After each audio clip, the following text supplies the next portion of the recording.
قل إن كنتم تحبون الله فاتبعوني يحببكم الله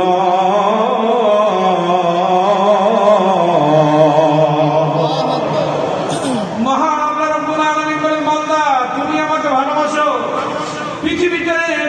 যারা ঈমানদার কেউ বলবে না আমরা আল্লাহকে ভালোবাসি না বলবে আমরা এখানে যারা বসে আছি একজন হাত তুলে বলেন তো আল্লাহকে আমরা ভালোবাসি না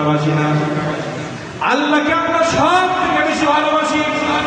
আল্লাহর বান্দা হিসাবে যতটুকু ভালোবাসা সবটুকু আল্লাহ রাব্বুল আলামিনের জন্য দ্বিতীয় স্টেপে আমার নবীর জন্য তৃতীয় স্টেপে সাহাবায়ে কিরাম তাবেঈন কিরাম তবে তাবেঈন কিরাম খোলাফায়ে রাশিদিন আউলিয়া কিরামের জন্য আমাদের ভালোবাসা আছে না আল্লাহ রাব্বুল আলামিন বলে সর্বপ্রথম জীবনের সব থেকে আমি আল্লাহ আমাকে ভালোবাসতে হবে আমি আল্লাহর পরে আমার নবীকে ভালোবাসতে হবে আল্লাহ রাব্বুল আলামিন বলেন বান্দা তোমার খুব ইচ্ছা আমি আল্লাহ আমাকে তুমি মহব্বত করবা তুমি কোন নবী হযরতের মসজিদে গিয়ে সিজদা দিয়ে আমাকে খুশি করতে চাও তুমি যাকাত দিয়ে আমাকে খুশি করতে চাও তুমি তো নামাজ পড়ো বান্দা আমি আমাকে ভালোবাসো বলে তুমি তো মসজিদের মধ্যে সিজদা দাও আমি আল্লাহ আমাকে ভালোবাসো বলে তুমি তো মানুষকে খাওয়াও আমি আল্লাহ আমাকে ভালোবাসো বলে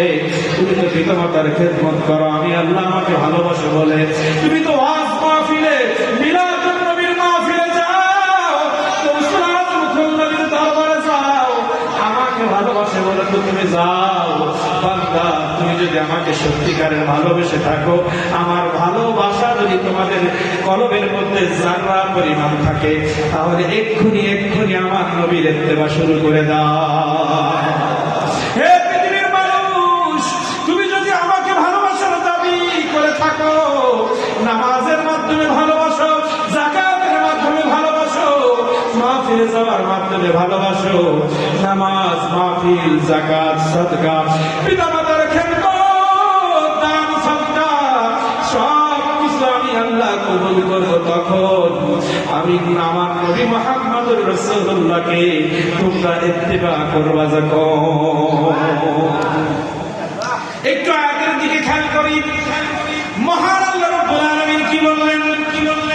কুল হে নবী আপনি বলেন ইন যদি কুনতুম আমার কোন বান্দা চাই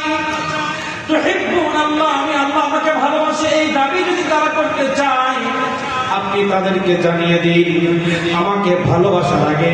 আপনার মহব্বত আপনার সুন্নতের ইত্তেবা যদি তারা না করে পশ্চিম কালেও তাদের স্বীকৃতি আমি মানি না আল্লাহ বললেন তাদের ভালো তারা যে আমাকে মহব্বত করে ভালোবাসে এটা আমি বিশ্বাস করব মানব আমি তখন আপনার মহব্বত করবে যখন আপনার ইত্তেবা করবে যখন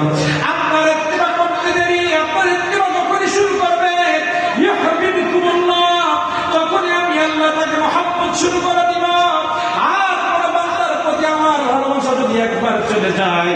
ওয়ায়াগফির লাকুম আমি ক্ষমা করে দিব যুনুবাকুম যদি পাহাড় পরিমাণ গুনাহ থাকে 80 বছরে যদি 80 বছর 50 বছরে যত লক্ষ কোটি গুনাহ তার আমলনামার মধ্যে আছে আপনি জানিয়ে দিন আপনার মহব্বত আপনার ইত্তেবা আপনার কোন উম্মত আমার বিশ্বাস করা কোন বান্দা আমাকে মহব্বত করা কোন বান্দা যদি আপনি নবী আপনার একটা সুন্নতের ইত্তেবা শুরু করে দেয় ওয়ায়াগফির লাকুম আমি ক্ষমা করে দিব যুনুবাকুম যত প্রকার গুনাহ আছে ওয়ায়াগফির লাকুম যুনুবাকুম আল্লাহু গফুরুর রহিম আল্লাহ তাআলা বলেন আমি গফুর আমি গফফার আমার নবীর কারণে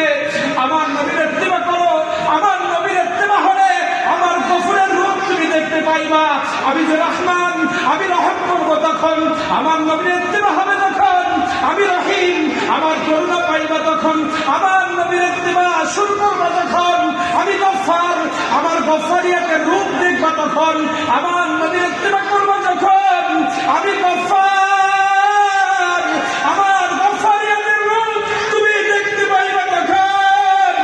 আমার নবীর মহব্বত আমার নবীর ইত্তেবা করবা যখন